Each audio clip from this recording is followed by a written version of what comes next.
Hey, yes, indeed. You are now rocking with the best. You see the man, Jesse Holley, on your screen. I'm Parish, Bleav in Cowboys Jesse. Hey, you know how we start this show. Number one, shouts out to FanDuel for holding us down like they always do. But I'm looking at my watch and I'm checking the time. And Micah Parsons still hasn't been re-signed. Yeah, man. I was in training camp all this week, and the one thing that was a glaring image was watching Micah Parsons miserable standing on the sidelines.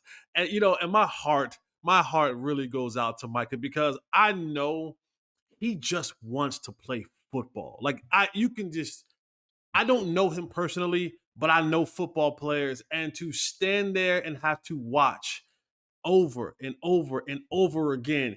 Your brothers go out there and battle, and you hear the chirping and you hear the back and forth talking, and the defense wins and then the offense wins, and there's more chirping and they're changing periods and they're doing one-on-one battles, and he just has to stand there and watch. There was an image of the Jerry is in his tower, right? He's in that 20, 30 feet tower.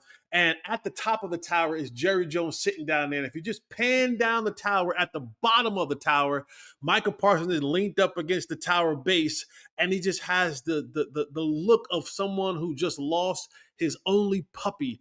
And I just felt so bad for him, man, because he wants to play football so bad. But this is the business of the NFL. There is the playing side of the NFL, and then there's the all-important business side of the NFL.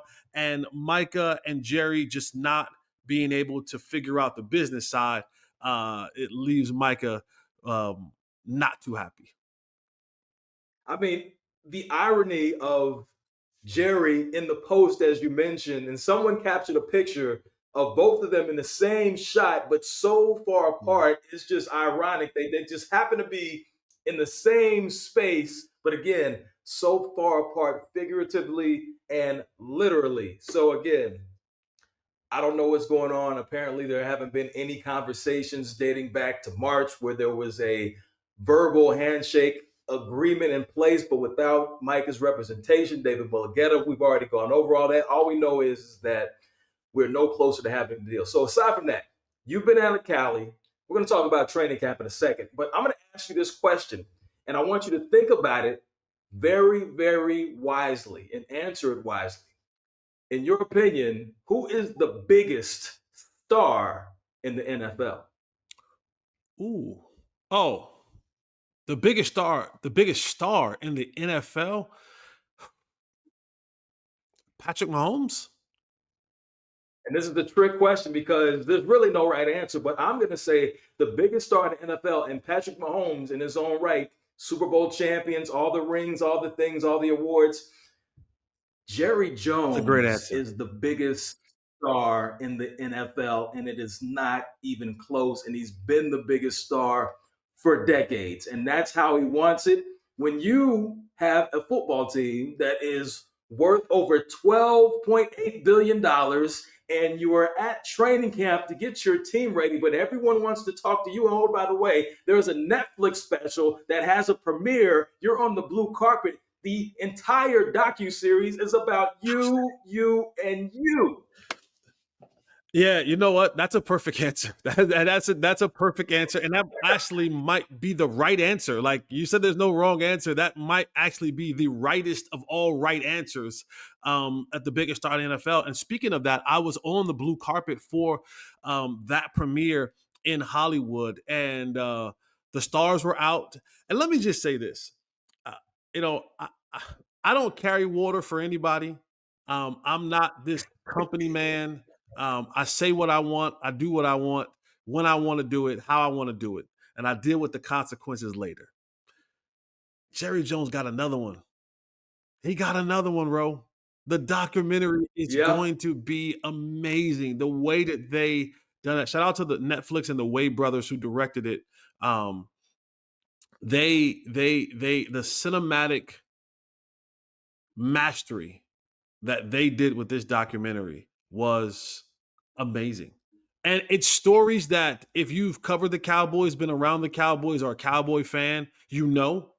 But there's something to the effect when someone is able to put the story in a cinematic timeline and how it bounces in and out of different storylines and keeps you engaged. We watched episode 3. We watched was the 1992 NFC East championship game against the Niners. If I'm old enough, you're old enough, most Cowboy fans are old enough, you know the results. You know what happened in that game. You know Alvin Harper, you know Michael Irvin, right? But then you sit in there and you're watching it, but we don't really hear from the Niners side. You hear from the Niners side. You hear from Steve Young, Bill Romanowski, Jerry Rice, Eddie Lombardo, the coaches. Like, you hear that side. So hold on for a second. So, and I've been to different premieres, and sometimes they just show you the first episode. So let me get this right. You got to see the entire docuseries. So let me back up. I had a special Netflix code. So the night of, the night of, the night of, we saw the first 10 minutes of the first episode, and then we saw all episode 3, and then there's certain select few who had access to the entire series of it, and so I was able to see some things, and I won't spoil it for anybody, but it's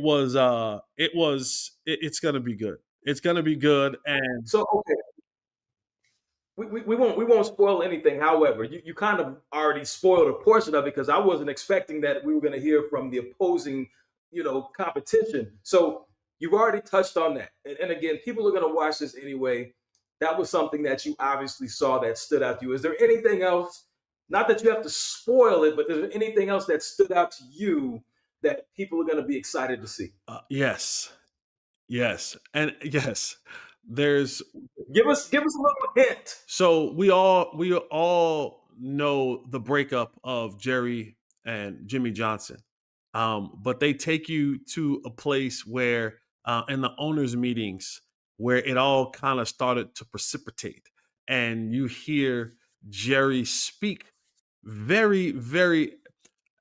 You hear him speak about it in a very, very, I don't want to use the word aggressive because it's not aggressive, but a very matter of fact. And he's like, one of the lines is like, stay tuned because the fireworks are about to happen. I'm about to fire this bleep, bleep. You know what I'm saying? Like, so I'm just saying it's good, man.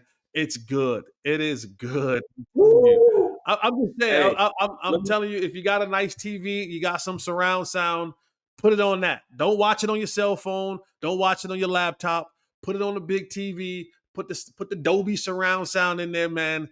And it's just it's so well done. And again, credit to Netflix and the Way WAY at Way Brothers who directed it, man. The way that they were able to just keep you on the edge of your seat and to jump in and out of different same time frame, different periods of it, jump in, jump out, and it kept you on the edge of your seat every single. Like I said, I know the story, Ro. We've been around long enough. We've heard all of the things, but it's something about when you see it, hear it, and then you hear as it's happening from the folks that are involved. Like, that's the thing, is that you hear all sides of the story from the folks that are involved, and it just, man, and it's very well done. Similar to the hold that The Last Dance had on us during the pandemic, to where we got the curtain pulled back to see Michael Jordan and his run with the Chicago Bulls during their championships leading up to it. Something tells me from everything that you've said to me that this is going to have somewhat of a similar effect. And speaking of Jimmy Johnson, he took to social media and he posted, quote, "Give Jerry credit. He's a tireless worker, has a great passion, and is the finest marketer and businessman I have ever known." That was the post. Now, I love Jimmy. Jimmy is my GOAT coach. Miami Hurricanes, Dallas Cowboys, that's my GOAT coach. But if you look at what he said, I don't know if it's just me. Maybe it's just me. Maybe there's a little bit of a backhanded compliment in there when he says, finest marketer, businessman. He has great passion, but nowhere in there does he say a great builder of football teams, a great owner. He just says businessman, great marketer. Am I reading too much into that? No, you aren't. You aren't reading too much into that at all. And Jimmy, if anybody knows, it's Jimmy Johnson, because we all know that Jimmy Johnson was the true orchestrator of those 90s football teams that got Jerry to the place where he is at now. But also very interesting when you watch the documentary, it takes you back to when Jerry was at the University of Arkansas and his master's thesis statement was on the NFL and marketing. They went and found the master thesis statement that he wrote. And it was literally walking out how the NFL should market themselves better. So the dude was way ahead of his time, and he's literally and honestly, it gives you a little bit of a inside the mind of Jerry Jones why he won't leave this thing alone is because this has been a dream of his for decades.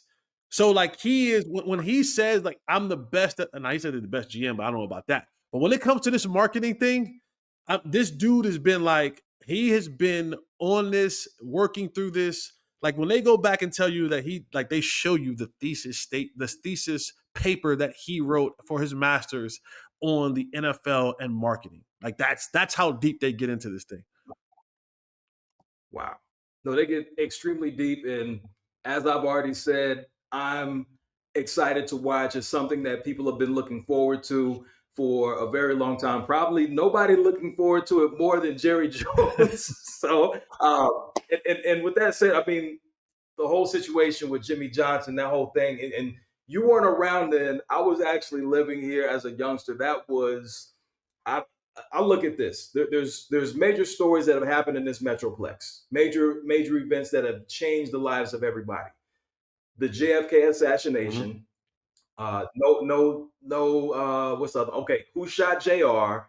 Jerry Jones buying the Cowboys. Jerry Jones firing Tom Landry. Jerry Jones firing Jimmy Johnson. A lot of J's in there. So I'm just looking at that. Oh, and then the Luka trade. Those are probably the 6 major events in this Metroplex's history that have changed everything. Had people talking still to this day.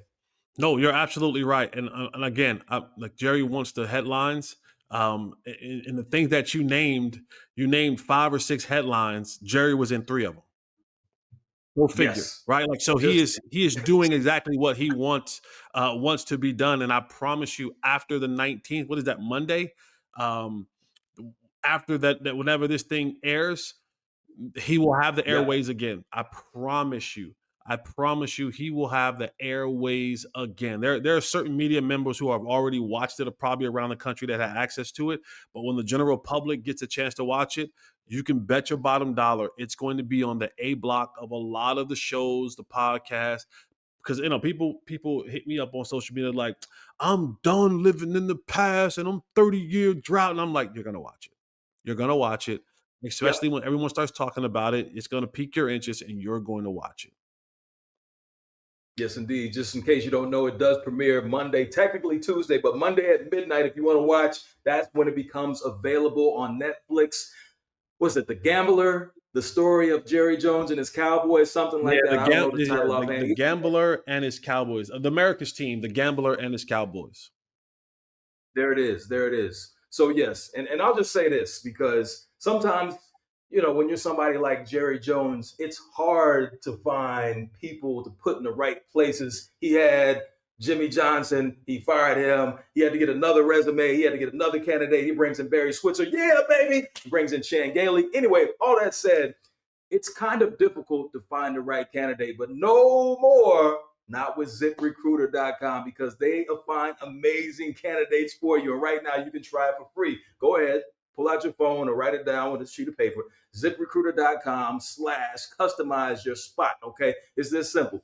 ZipRecruiter's technology identifies top talent for your roles quickly. So, like if you're an owner of a team and you want to find the right coach, you want to go and do this. Now, ZipRecruiter lets you connect with the top candidates ASAP. You can use ZipRecruiter's pre-queue apply within invite to apply message to personally reach out to your favorite candidates and encourage them to apply sooner. Now, ditch those other hiring sites. You don't even need to worry about that. ZipRecruiter, they're going to hook you up and they're going to make sure that you find exactly what you're looking for. The proverbial needle in the haystack. So, just in case you don't know, 4 out of 5 employers who post on ZipRecruiter get a quality candidate within the first day. Again, just in case you didn't hear me, ZipRecruiter.com/audio. That is the smartest way to hire. And Jerry Jones, something tells me maybe he uses ZipRecruiter, or maybe he just makes the decision Yeah, himself. let's go down the hall.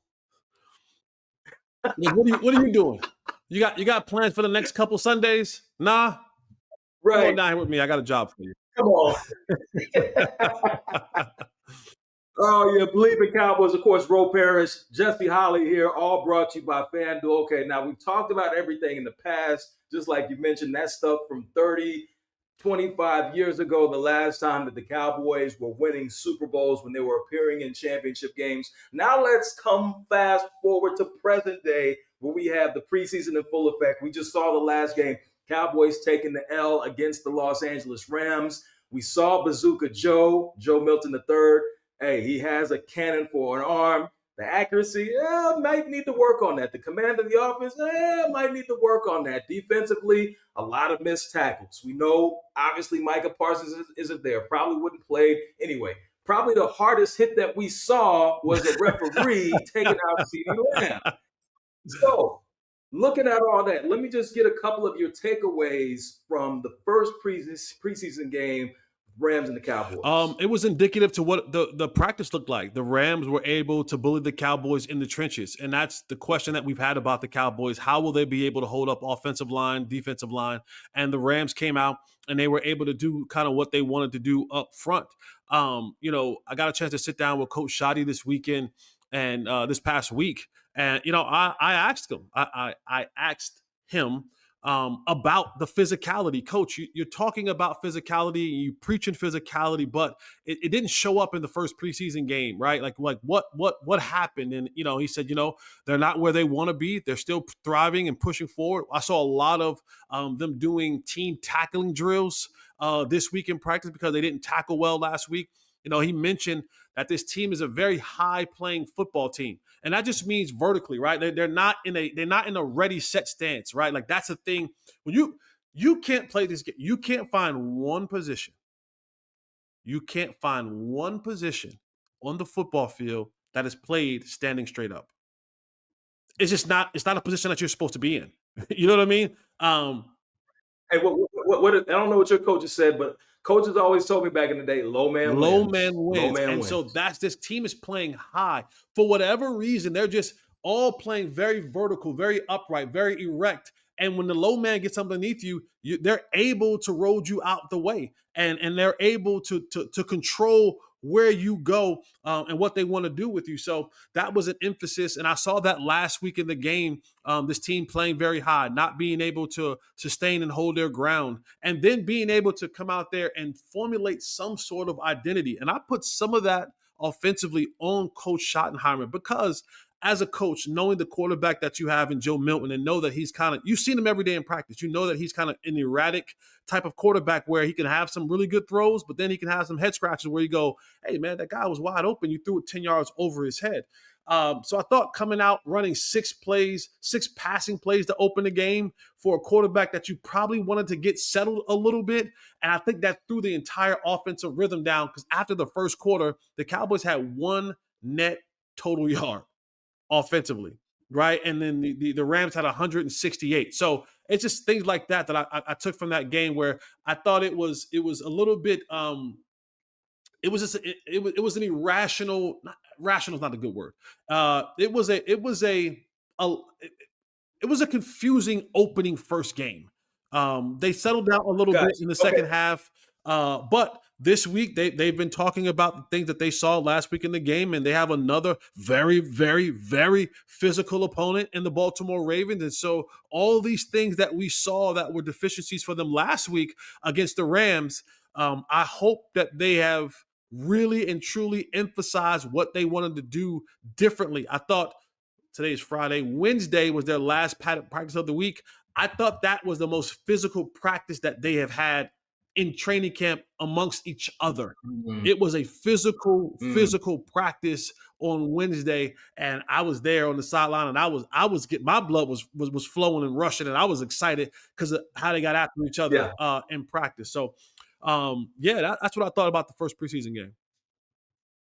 I mean, you got to love that. Before we jump to talk about the Baltimore Bullies, just one more thing to touch on when it comes to that first preseason game, the running game. And you talked about how they scripted, they came out, consecutive pass plays, no running game. Do you think that maybe has something to do with them having to bring in a running back off the street just a couple of days before? So maybe the running game wasn't solidified just yet and they didn't want to get started with the run game early? I don't know if that's the case, because if you're talking about, we keep our things very vanilla in preseason. Malik Davis is not some rookie who just came from a university. Malik Davis, who they signed 36 hours before he actually played, has been in this Cowboys organization for at least 3 or 4 years. Like he's not new to this organization. And if you're a running back and you're talking about calling vanilla plays, then as a running back, then I know the basic plays. If you're just talking about leads and counters, I know the footwork, I know all that. I'm familiar with those things. But Coach Shoddy said he wanted to go out there and see Joe Milton sling it. For the life of me, I don't know why. I know that it's a part of the evaluation. No, I know.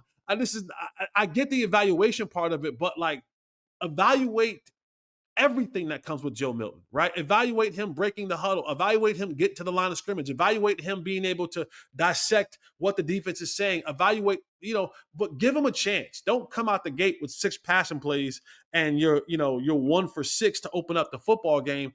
You're evaluating offensive linemen as well. You're evaluating running backs. You're evaluating wide receivers. Like everybody's being evaluated. This isn't the Joe Milton evaluation. This is the Dallas Cowboys offense and defense evaluation that you're going out there. So don't put the others at a disadvantage in their evaluation, because honestly, as a receiver, and I'm taking up for my guys, there was some good routes being run out there. There was some good release at the line of scrimmage that would be run out there. There was some good things that were happening out there. They didn't get the ball. Right? They didn't get the ball Right. because you're looking at something else when you should be doing things differently, in my personal opinion. But, running backs want to be evaluated. I want to know, can an offensive lineman, run block as well as he pass block? So the evaluation process is an overall thing, not just I wanted to see Joe Milton slinging around the park. That's where I was like, come on. Right, right. And listening to Brian Schottenheimer after the game, he said, Joe Milton had that fastball working, but might need to work on a slider or a changeup. We know that he has the big gun, and we've seen it. We know that he can throw out the stadium. But again, you would like to see a little bit more touch, maybe calm down, and with the play selection, scripting things, maybe you insert those running plays. Hopefully, we'll get to see that in the second game against the Baltimore Bullies. Well, I'll just say the Baltimore Ravens. Speaking of the Baltimore Bullies, they are favored in this game. Of course, Bleav in Cowboys is brought to you by FanDuel. So I'm looking at this. We'll just jump ahead right now. Looking at preseason game number 2. Of course, it's preseason. But the Ravens are favored. And we know what the Ravens did last time in the regular season when they came to Jerry World. They ran over them boys, and it was ugly. Ugly. Again, preseason. But what do you see as far as these teams going head up? Who should be favored in your opinion? I mean, you always want to give in these type of games, right? You want to give the better overall team the nod. The Cowboys are at home, so that also plays in this one. But for me, I would say the Baltimore Ravens would be favored in my eyes in this game for the thing that I know that they will be able to do. They are like. The thing about the Ravens opposed to the Cowboys, one team is talking about trying to build a culture and build things and hopefully put stuff together and maybe win the division and maybe get to the playoffs.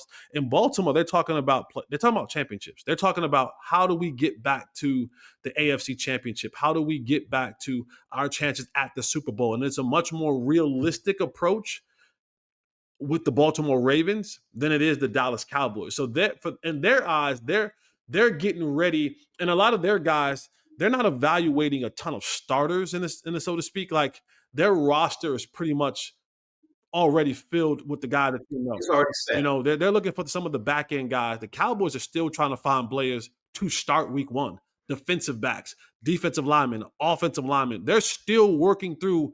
We don't really know who our roster is going to be for week 1. Baltimore's like, yeah, we may find a starter here and there, but we're pretty much set at our starters. This is going to be who's playing in our rotation. So when you look at that, like that also plays a factor in it as well. Indeed, Baltimore favored by 1.5 in this game. Again, it's preseason football. If you're placing wagers on preseason football. You know what?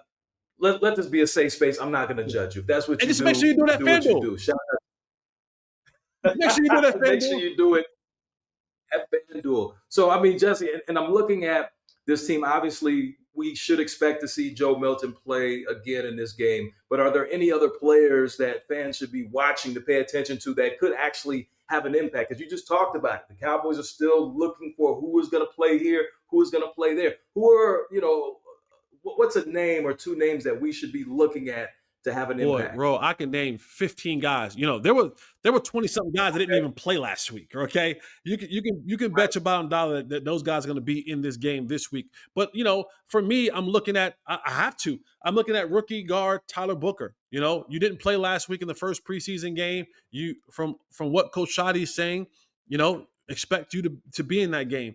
One guy who flashed last week and who to me is probably my training camp MVP was Maris Leofau, right? He's a guy who came out and I love the way that Maris is going about his business because he's not like pouting about I should be in the rotation higher, I should be starting. He just said, "What do you want me to play at? You want to play special teams? Cool. Kickoff, no problem. I'm just going to run down here in the first play and smash somebody's head.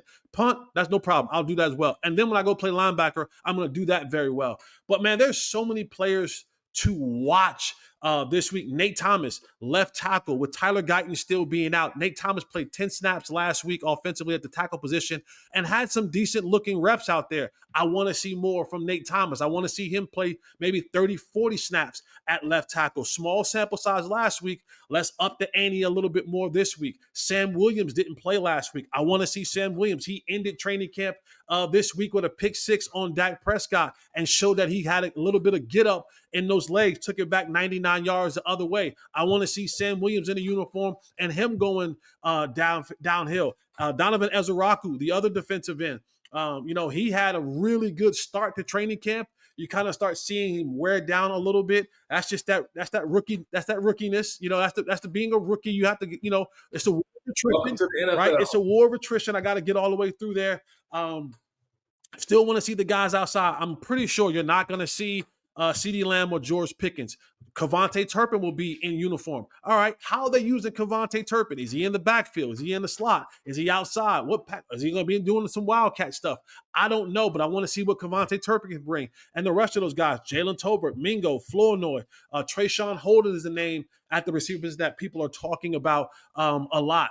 Going to the defensive backside of this thing, you look at a guy, the name is escaping me. He wears number 48. And I know it's 48 because it's a nasty number. Zion Childress is his name. Zion Childress, I cannot wait till someone gets cut and he can get a better number because 48 is nasty, nasty work. But he showed up. Hey, wait, hold on. Wait. Hey, shouts out to Moose Johnson though. Probably he made 48 look the best out of anybody. But anyway, but that's a fullback. Fullback can have nasty numbers, right? A DB can't have. You're a slot corner. You're wearing 48. Nasty work by whoever gave him 48. Nasty, nasty work. But Zion Childress was a guy who showed up. Coach Shoddy talked about him and said, this is a guy who we saw in practice. We put him in the game. He showed up in the game. We tried him some more in practice. He showed up in practice. And that's how you move up that depth chart. So I can see him getting another shot at it as well. So those are some names for me that I'll be looking at throughout this weekend. Of course, seeing what those guys do up front. Mozzie Smith came out this week and he had some accountability things to say about himself and how he has to be better. He needs to be better because he's a first-round pick and it's his third year. Well, we'll be looking at Mozzie as well, seeing what he's doing inside, and are they going to be able to stop the run? Because I don't care if it's backup to third string. If it's the Baltimore Ravens, they are going to run the football. Absolutely. And I said this, and I think it's true. When you start talking about the difference between teams, good teams, great teams, and teams that are trying to find their way. The Cowboys, the word that they use a C word, culture. We're trying to create a culture. But when you hear about teams, certain teams in certain ways, they say it's the way. It's the Baltimore Ravens way. It's the Patriots way. That means we're not trying to build a culture. We're not trying to build an identity. Right. The way that we operate the way that you do things here, it is the way. It isn't a culture. It isn't something that we're trying to manufacture.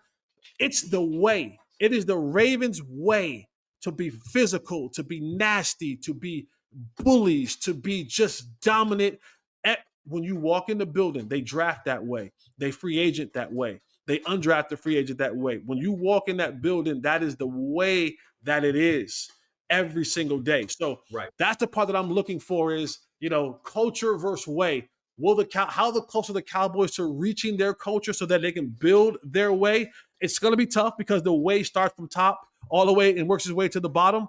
So this culture thing is isolated. It's a pocket thing. It's like, hey, we are fighting against the forces that are around us because the way can't happen unless everybody is bought into that. And as you know, everybody's not bought into the way that things want to be run in the Cowboys organization, that from the top down. So this pocket of culture that they're trying to create, I want to see it take another step, and will Coach Schottenheimer and this crew be able to kind of put a more stamp on what their identity is and their culture.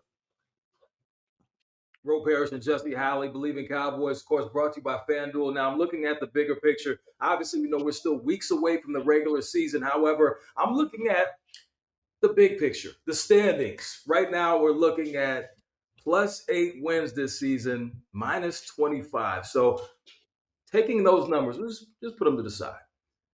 Need your thoughts. The Cowboys have over 8 wins this season from what you see right now. I have this team right now as a 9-win football team. I got them at 9-8. I don't know if 9-8 is a playoff or not playoff record. That's just where I'm at with them. So I'm right on that line where we can go 9-8 or 8-9 this football season. So the thing that gives you a chance to have over 8 wins, and I'm knocking on wood, is that as long as number 4 stays healthy, as long as Dak Prescott stays healthy, you have a chance to go over. So, I'm happy to see that kind of Vegas is moving up a little bit. They was at 7.5. They're moving to 8. They're slowly, incrementally moving up and up and up. But I think the Cowboys right now, I think anywhere from 8 to 10 wins is where they sit. But I'm willing to sit firmly on this is a 9-win football team. So right now, we know last season Dak goes down. The team wins 7 games. Those previous 3 seasons, they had 12 wins in each season. So as you said, as number 4 goes, that's generally how the Cowboys go. Number 4 in his 10th season. It just is crazy to say this, the longest tenured Cowboy currently on the roster, and also, by the way, the highest paid player in the NFL. Can you name the second for bonus points? Parish, can you name the second longest tenured Cowboy on the roster to date? Wow. Okay, let me think about this for a second. I wanted to go offensive line, and I said, nah, you know what? I'm not even going to act like I don't know. Please don't spoil it. CJ Goodwin is the second I longest. wouldn't have got that if CJ Goodwin walked up to me and tapped me on the shoulder. CJ Goodwin, the second longest tenured Cowboy on this roster. Wow.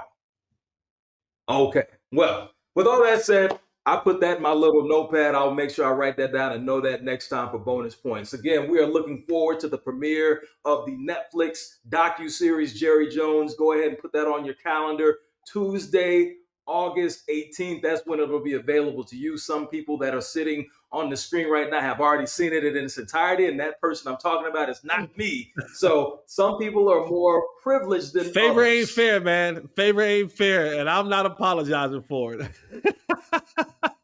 Hey, I ain't even mad at you. Of course, we are locked in. Parish, Jesse Holley. Hey, Justin, before we get out of here, any words for the people? How we always do it, man. Remember, always take care of one another, man. Eliminate the contingencies. Yes, indeed. Love, respect, and salute.